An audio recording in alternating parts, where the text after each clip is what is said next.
You can have one. I just got to do the cascade For over there. decorum issues, paperwork will be discussed, where you can go for questions will be discussed, and lastly, incident reports will be touched on.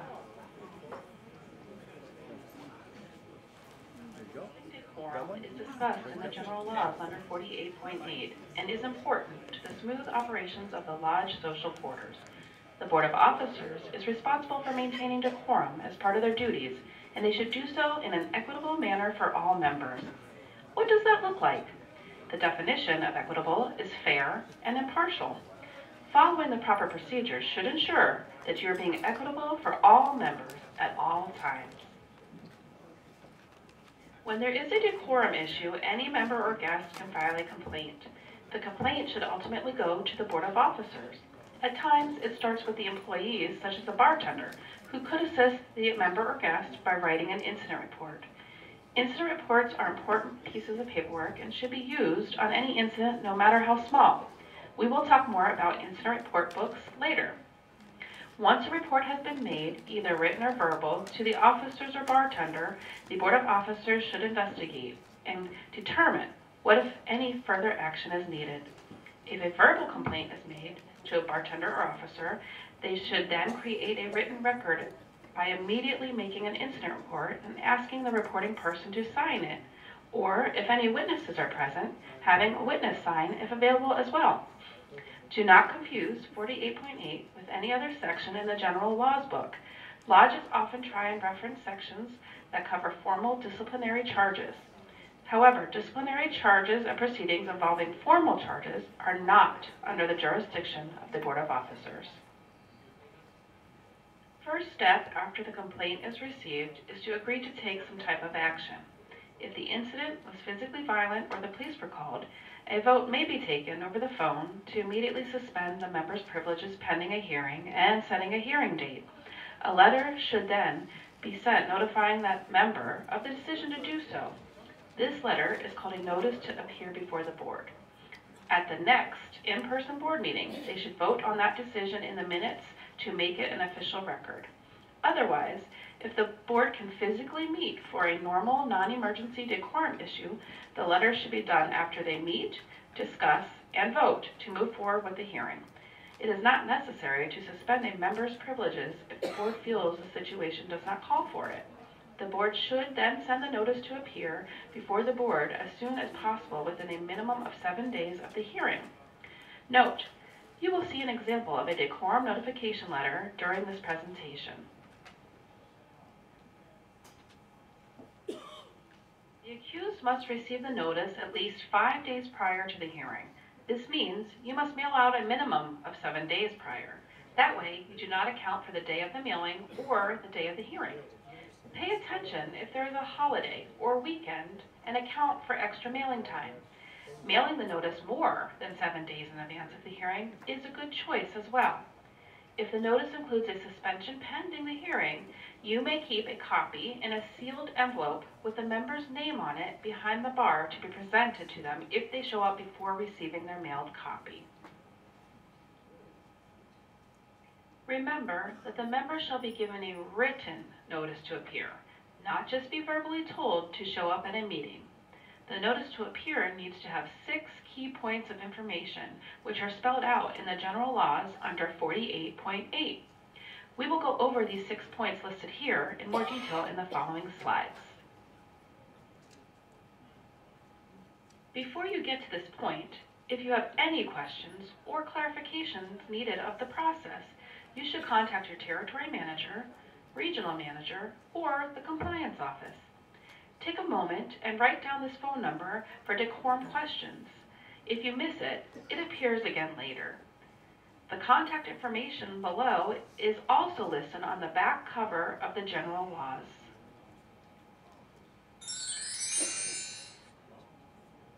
Attention! The next few slides cover the decorum notice. This is important because insufficient notices are the most likely cause of mistakes made and reason for appeal of the decision by the board. If you do not provide the 6 key pieces of information, it could result in the dismissal of charges of the board or amendment to your decision. Lodges commonly omit sufficient details of the alleged wrongful conduct, which could result in dismissing of the charges. All details of the incident for which the accused member is charged must be included in the notice.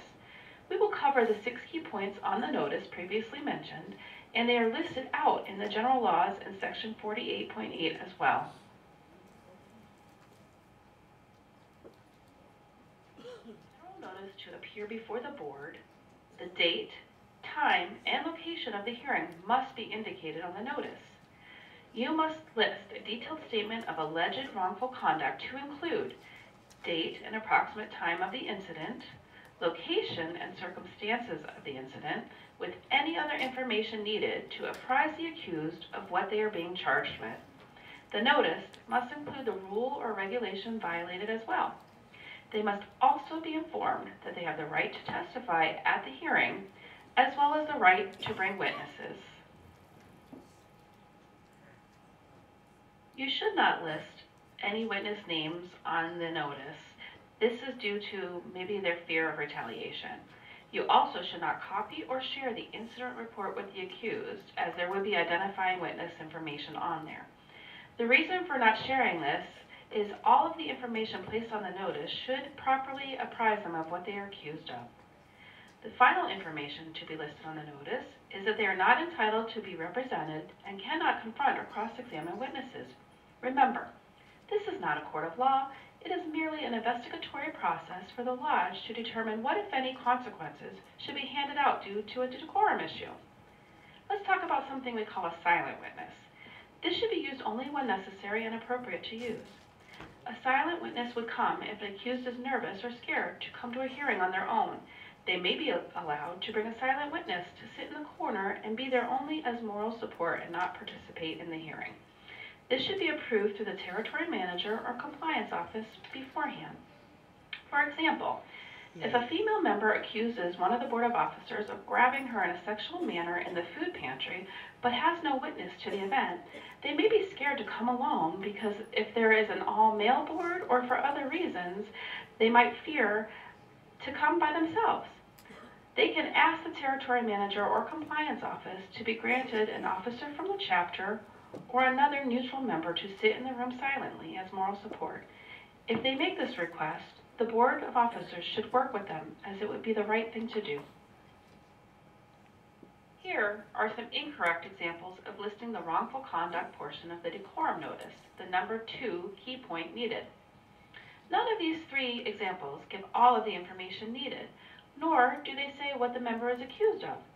Can you tell what incident happened to necessitate the member being called before the board? How can the member bring a witness if they don't even know what they did wrong?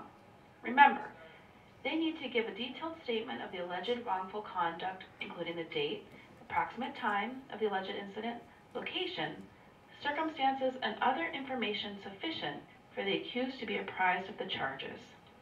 The following slide will give a better example of key point number 2 needed on the notice.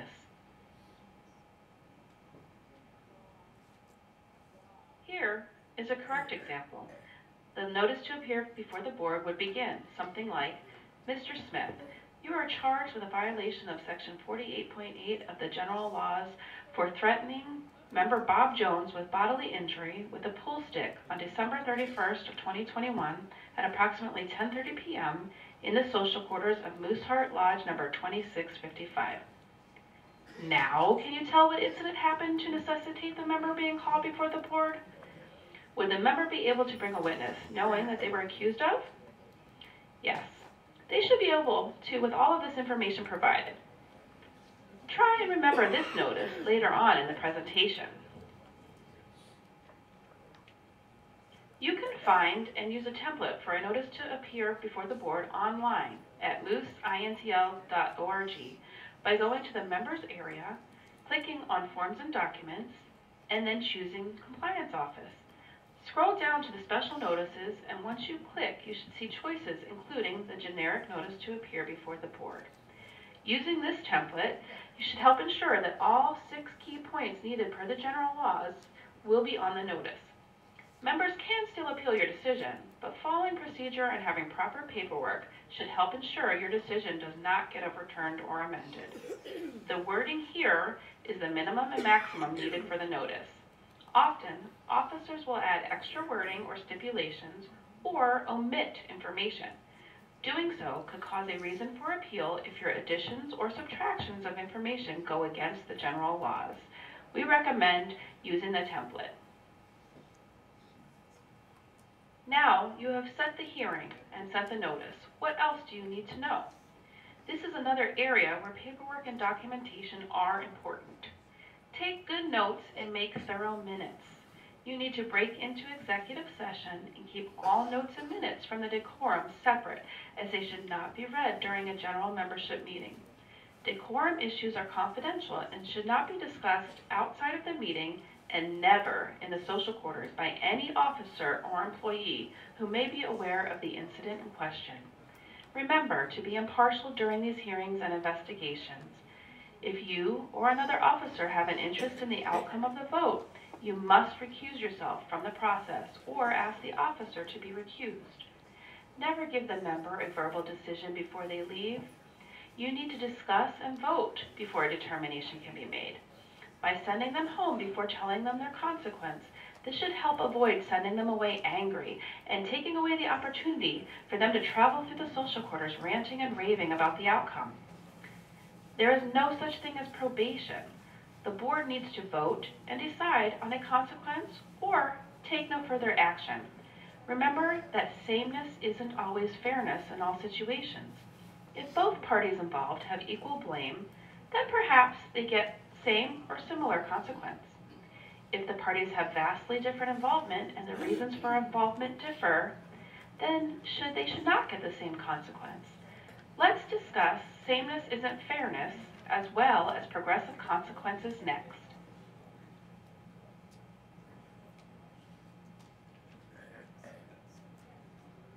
Remember the initial event? Mr. Smith was charged with a violation of Section 48.8 of the General Laws for threatening member Bob Jones with bodily injury with a pool stick on New Year's. Can you tell by this picture what happened? After investigation and calling all three involved before the board as well as interviewing witnesses, here is what was discovered. Mr. Smith put Bob Jones in a chokehold with a pool stick in order to pull him back from beating up Mr. King. Fortunately for Mr. King, he said something that made Mr. Jones angry, and Mr. Jones began to threaten Mr. King verbally, tried to hit him, and started to try and strangle Mr. King. Mr. Smith happened to know that Bob Jones was a former boxer and feared that he would severely hurt Mr. King, so he jumped in and used a pool stick to help drag Mr. Jones off of Mr. King.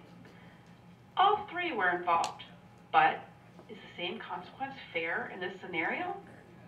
The board decided not to consequence Mr. King for whatever he said. They decided to give Mr. Smith 30 days for being physical with another member even though he was trying to help. Lastly, they also gave Bob Jones a 1-year suspension from the social quarters after the investigation for starting the fight and physically assaulting another member. One of the board members who has been around longer during the discussion reminded the board that Bob Jones has been in trouble before and has had previous social quarters suspension. The reason they voted on giving him 1 year was due to the fact that in the past, Bob had already had a 30-day suspension, 60-day suspension, and 3-month suspension. This is a progressive consequence because each time he was in trouble, he got a longer length to show him that the board is serious about keeping decorum in the lodge. Please note that if Bob had gotten a hold of Mr. King and severely beaten him, that would have been a major act of violence. This should not be tolerated. In that instance, you would need to call your territory manager, who would most likely direct you to our office.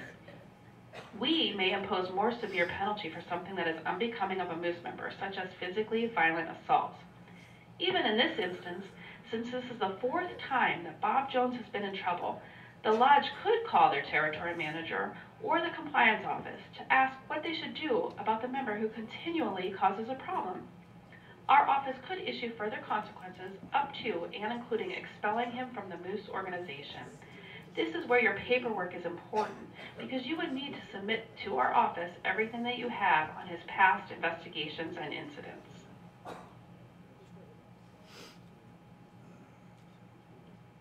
Finally, once your House Committee hearing is over and you have investigated and voted on the outcome in the minutes, you need to send out a determination letter. This should be done in a timely manner, preferably within 48 hours of the hearing if possible. Again, don't tell them before they leave, send them a letter. Remember, do not put the member on probation. You either take action or you do not. We are all on probation at all times in a sense, since our behavior should dictate our privileges of membership.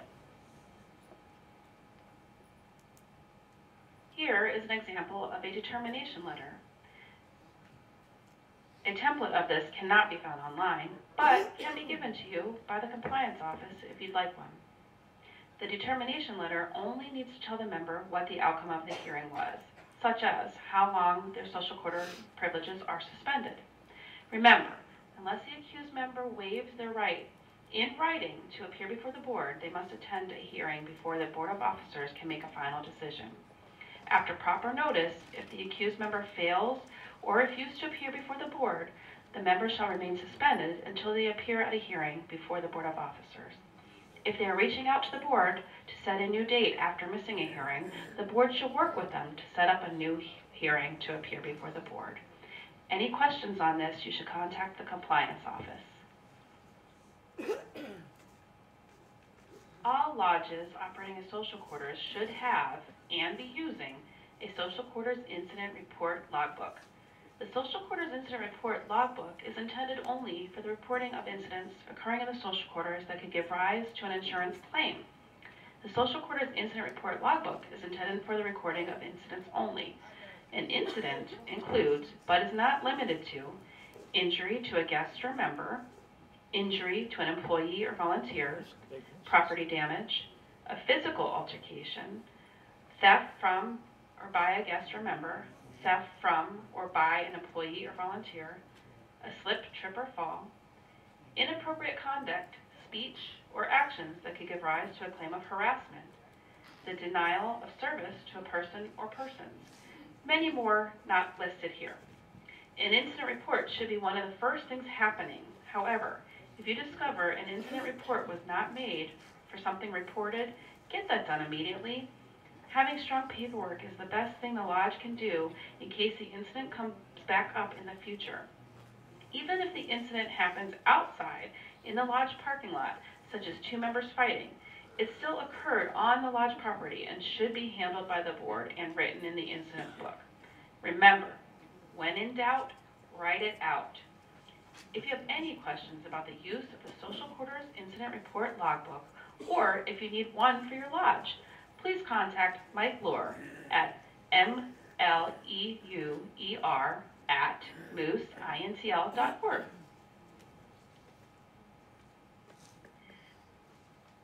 Lastly, remember the authority of the Board of Officers to suspend the social quarters privileges of any member after conducting a hearing shall in no way affect the member's lodge membership status, including the member's right to attend official meetings.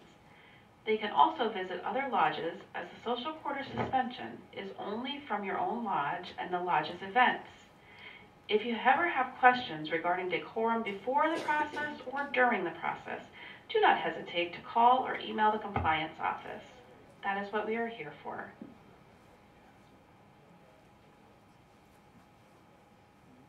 The compliance office knows that keeping decorum is a difficult task and creates a lot of work. We appreciate all your hard work as members, volunteers, and officers. Thank you for all that you do as members and as officers for Moose Heart and Moose Haven.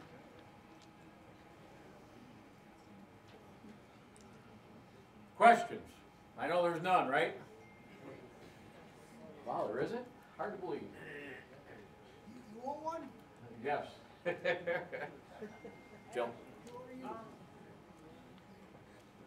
So if you have a decorum issue and the person has to come in and have the investigatory meeting, if they don't come in, they're still barred. Jill. So if a person is suspended because they were in a fight, let's say, and they refuse to come in before the board and then get for the investigatory meeting, I mean, that goes on forever, correct? Good. Good, now, you need to understand, it's social quarters privileges only. They still can attend the general membership meeting, him or her.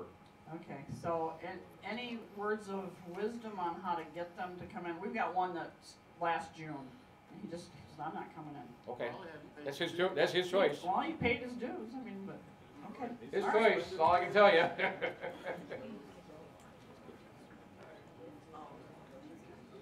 If you have a member that's, say,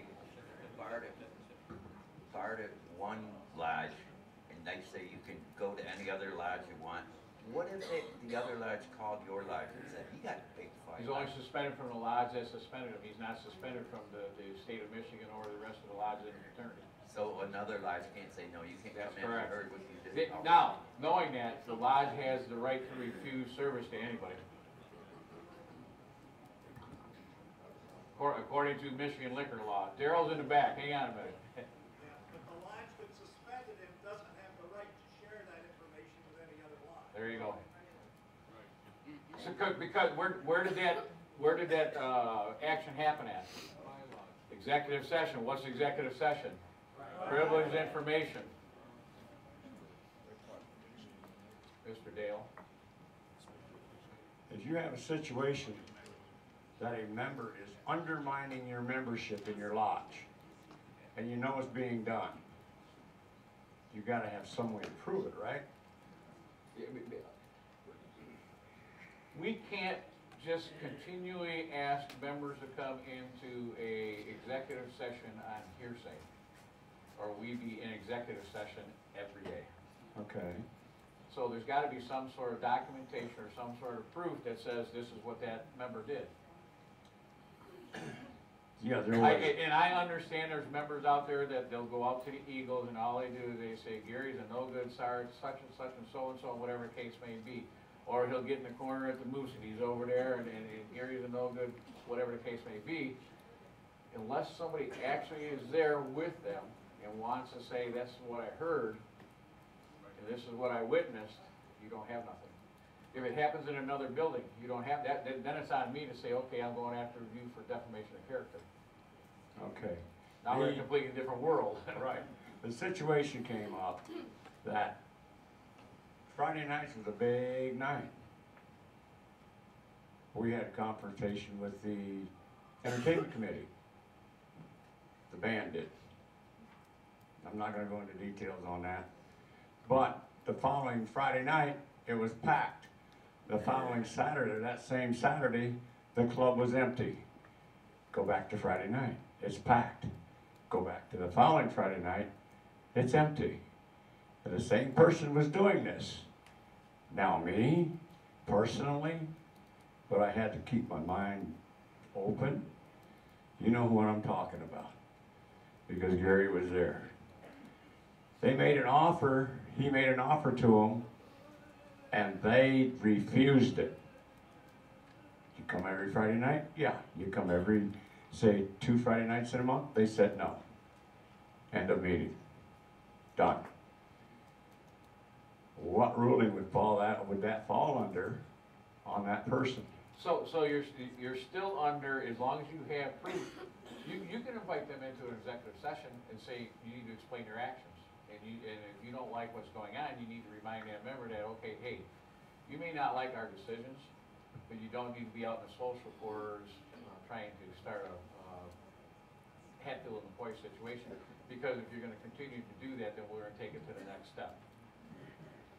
And we're not really threatening them. We're just explaining to them that this is what could happen if you don't cease and desist. I mean, it was like when I was at the meeting and the 55 members came into that meeting demanding whatever the case may be, and they did not like me saying that this is not the place for that. And I already know what happened to that, but we got it resolved to a degree, so other than the end of it, you know, so. So with that, adding on to that, one of the people that was involved with that matter, what do we do with the fact that she's still going around to people saying, okay, If it's happening in the lodge, then it's up to the executive session to say, yes, we're gonna send that person a letter, and we want you to explain your actions.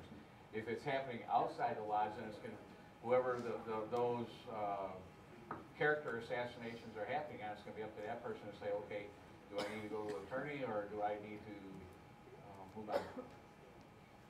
I can't answer that, so. Yeah, because I mean, that's completely separate. That's Right, lodge. right. Scott? So, say you have an incident in your lodge with, say you have a member from, say, another lodge, in your lodge. Yep, And something happens. yep.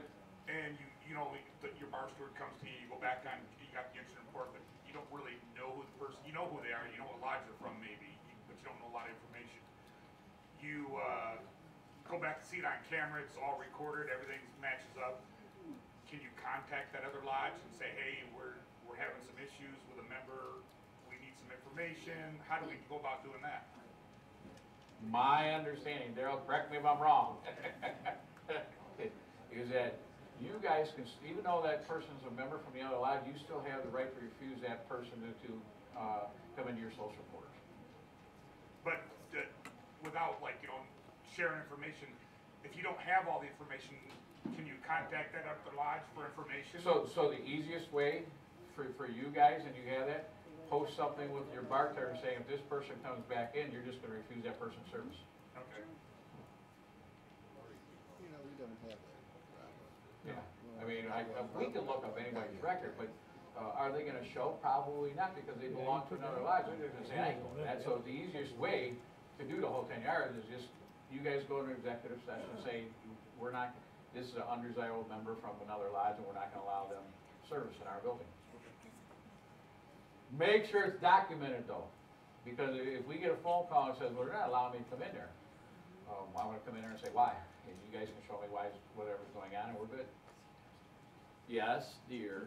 I have a question with lodges that have campgrounds. If something happens at the campground and they're brought up and they get suspended, are they suspended and vice versa? If something happens in the lodge, are they suspended from both areas? Okay, so it's a unique situation because not all lodges have that. So the only, and you're probably gonna have to get in touch with the compliance office right off the word go for the whole 10 yards and explain what the situation is so that they understand what's going on and that you have a campground and there are monthly fees being paid, and because I know you can suspend them from the social quarters part of it all. I don't know how the action would happen with the campground part of it all, and I'm not gonna sit here and tell you guys this is what you should do when I don't have the right answer. So my easiest answer is to give Rick or Bethany a call or an email and say, hey, where are we at with all this? Because like the golf course at Sparta would be a same thing. So in the back, Daryl's back there. Daryl may have it. Not necessarily. First, you're going to have to check with the state. For instance, in Wisconsin, once they lease that campground, that's their domicile, so you cannot evict them from the campground.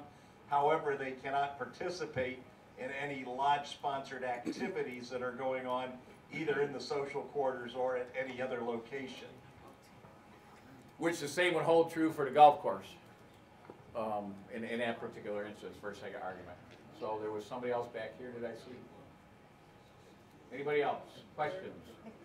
What would be the difference of the parking lot when they got in a fight? But the parking lot is lodge property, and but we're not renting it. We're just putting our car out there, and we're not paying a fee to leave our camper or tent or whatever the case may be. So a golf course is okay to fight, but the parking lot. But the golf course is in the same boat. You're going to have to still talk to the compliance, but you're paying a fee to be out there on a golf course. All you're paying a dues to go in the water. I understand, but we're talking that we're now going out. We're going to enjoy ourselves doing whatever, and we're paying a separate fee. So that's where we defer to Rick and Bethany. The difference is the campground is considered a residence. They don't reside on the golf course. There you go. Well, I don't know. Sometimes we could. Depends on what kind of day we have. Any other questions, comments, concerns, comment? Yes, ma'am. My only comment is, okay, I don't need that. Yeah, they came here in the back. Okay, my only comment is, I am the tips trainer. I trained a class yesterday. When I come into your lodge or whatever, and I'm training you, and I show you this, what little book do I show you? Your incident book. Why do I show you that? To tell you if there is a problem, put it down in the incident book. You know why I say that? Paper trail, paper trail, paper trail. That is why I'm always telling you, everybody goes, but I don't want to get so-and-so in trouble. I don't care. Every lodge should have an incident book behind the bar. Because when we were over here, and before we went to Wisconsin, the association paid for every lodge to have an incident book. If you don't have one, use a notebook. But always document an incident. Because otherwise, I'm not doing my job. Thank you. You mean what should happen? So the other part of the incident book that I need to get into, yeah, a notebook will work, but you can order them for free from Mike Lure. The other part is who should be putting whatever into the incident book?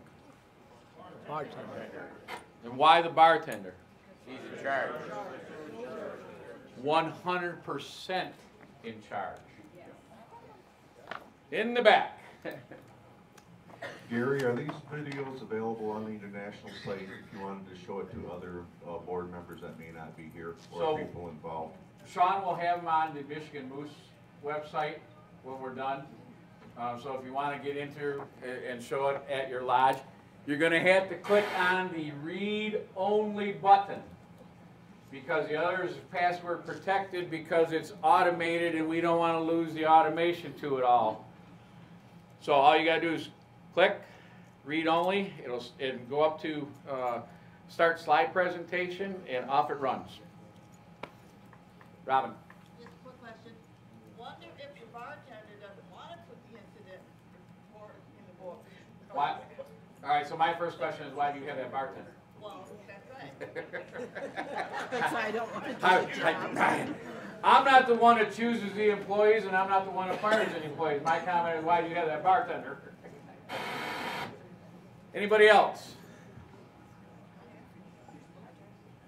Did I get a count, Craig? Before I release everybody, can you do it real quick? Again, I want to thank everybody for coming. I've already had a lot of you come up and say that it was very informative on what we did today, and Daryl's got his hand up because he's got to use the restroom, or? Oh, yes, there is. Sorry. Thank you. Wait a minute. Time out. You guys get to have a seat. Go ahead. Is your lodge going in the right direction for success? What is a dispensation? A dispensation gives special permission to do something that is not usually allowed according to the general laws. When a dispensation is approved, it usually has special conditions listed in the comments section that the lodge or chapter must adhere to. A dispensation can be approved for almost anything if it meets the guidelines of the general laws, IRS, and other governing organizations. Example would be electronic notification of membership. Even though a lodge has a special dispensation for electronic notification, they must comply with the requirement that members without access to electronic media must receive all notices by postal service mail. Why do you need a dispensation? You need a dispensation for the following reasons: to protect our lodges, chapters, our Moose Legions, to protect our assets, to protect the officers from possible liabilities, to ensure that all federal, state, local, and general laws are being adhered to. Where can you find blank dispensation forms? You will need to log into the Moose website at www.mooseintl.org. Scroll down till you see already a Moose member. and click on the box. In the Members section, you will find on the left side of the screen blue boxes. Click on Forms and Documents, find Compliance Office, scroll down until you find the box Dispensations. This will have the link for fillable dispensation forms that can be filled out online and printed for 2 officer signatures. The signatures must be live signatures, not electronic.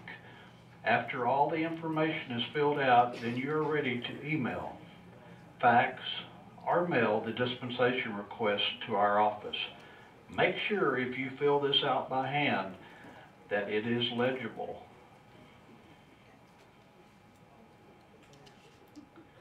This dispensation form is for community service, charitable, and other fundraising events involving alcoholic beverages. When filling out this form, please insert the name of the lodge, lodge number, and when the event is taking place. Also list what activities that will be conducted at this event. The next thing that is very important is who will receive the proceeds from this event. When the proceeds are paid to a charity, please pay that with a lodge check. Please remember that an event, if it is a charity, the net proceeds must go to the charity. If it is a lodge fundraiser, then it is for the lodge. Events must be either for charity or lodge and cannot be split between the two. The conditions of the dispensation are listed on the form. Any advertising must be submitted along with dispensation for approval before it can be posted on any media. A copy of the minutes from the General Lodge membership meeting must be submitted and signed along with the dispensation. This is the same dispensation form, except it is without alcoholic beverages. The same procedures apply to it as before. This is the Universal Resolution Dispensation form that should be used for events listed in both upper and lower boxes. As you notice, the upper box, it needs to be filled out correctly. This box covers items that require only approval at a general membership meeting. Again, when the dispensation is submitted, a copy of the complete meeting minutes must be submitted. Do not send just the one page that shows where it was approved.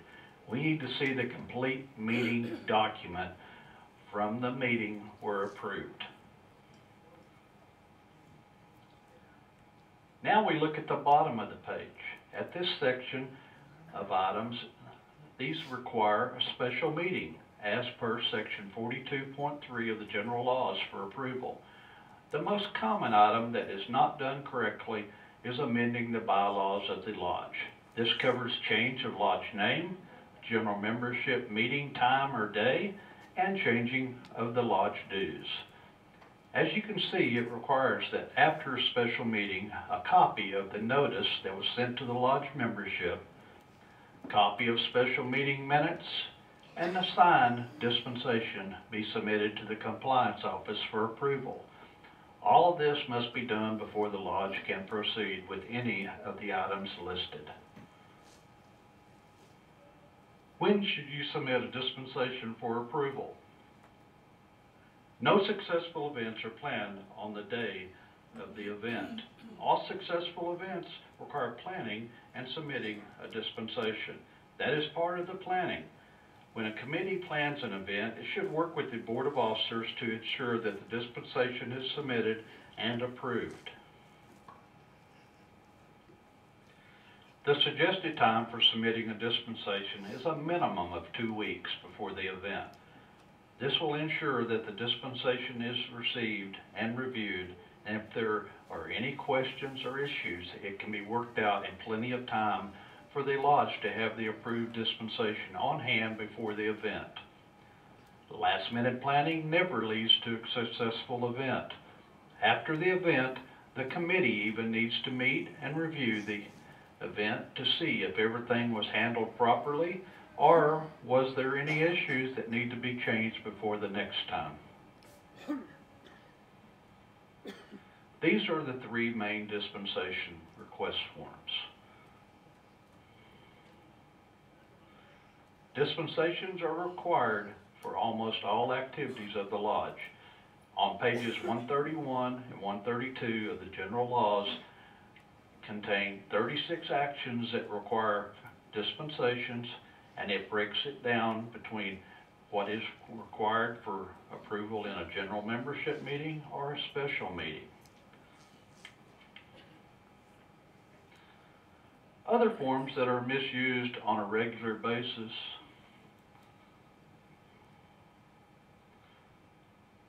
Since May 1, 2021, our office has received a large number of family function request forms from lodges.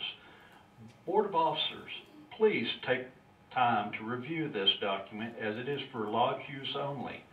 This is a form that should be submitted to the Board of Officers by a member requesting to hold a family function at the lodge.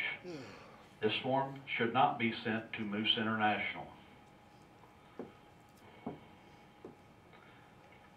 The general purpose resolution has been used by many lodges when they should be using the universal dispensation.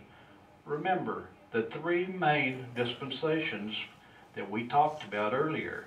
Please do not use this one for any of those functions. Since the first general laws were put into place in 1888, our fraternity has had to adjust almost every year in updating the general laws.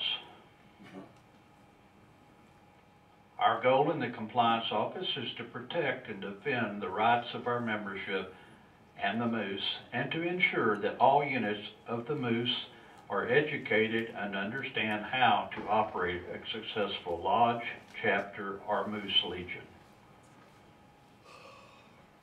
There are many different ways to contact the compliance office. You can email at micompliance@mooseintl.org. This will go to both compliance officers. You can fax at 630-966-2208 or call our office at 630-966-2207. All this information can be found also on the back cover of the new general laws. Thank each and every one of you for attending this session, and contact our office for any assistance that is needed. Question? Cool. No question at all. All right, I'll ask you. There you go. John Boy, Miss Gordon. This, from seeing this compliance section, it sounds like almost any activity requires some kind of a form. Is that correct? No.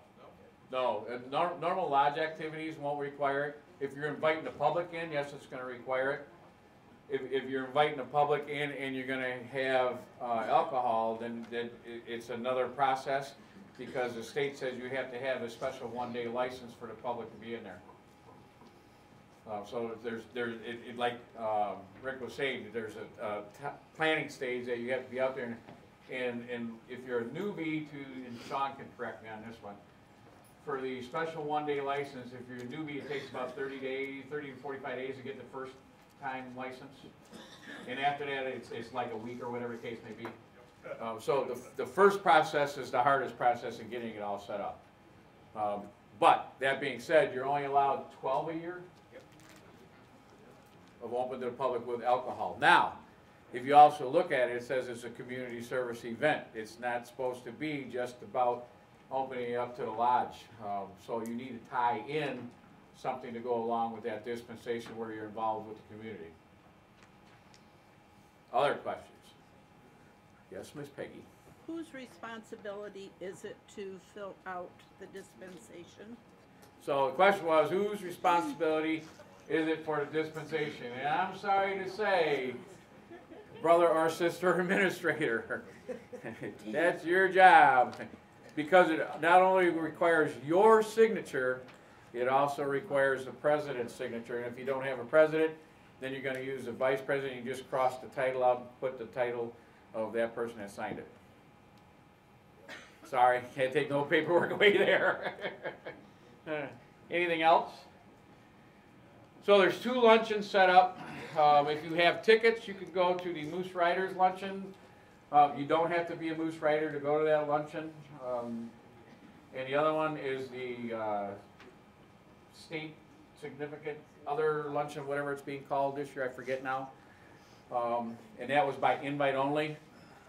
Please be back here at 1 bell because we got a lot to cover. And I just looked in the book. It shows that the safe surfing and the veterans presentation is today. The safe surfing presentation got moved to tomorrow because of the time frame. And we want to have everybody here that we can be here. And if you have not seen the lady that's coming, please bring handkerchiefs, tissues, whatever. I'm going to tell you, it's going to be that devastating to hear about what it's all about. And that's on Saturday. If you're a veteran, or if you're not a veteran and you want to help a veteran, make sure you're in the room today. Because there's a special presentation from Bob Bull that he's involved in a group that is a Michigan-based only veterans group. And that group is out there to help veterans. And they want to be able to reach out and touch as many veterans as they can in the state if they're in need of help. That being said, ladies,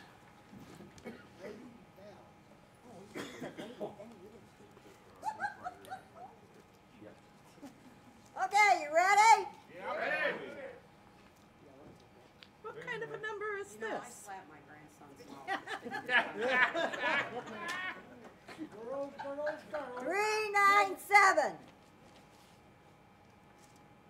654 4. Come on, lady. But that it is. Oh, I was gonna say, because I'm 3. That's 2 at this time. 397. 7. 0. Come on. 7.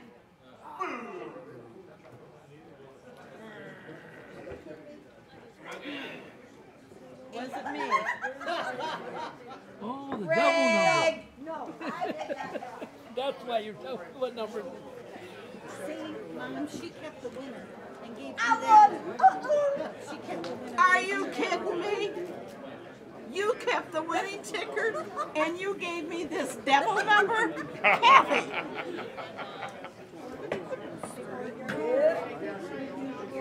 All right.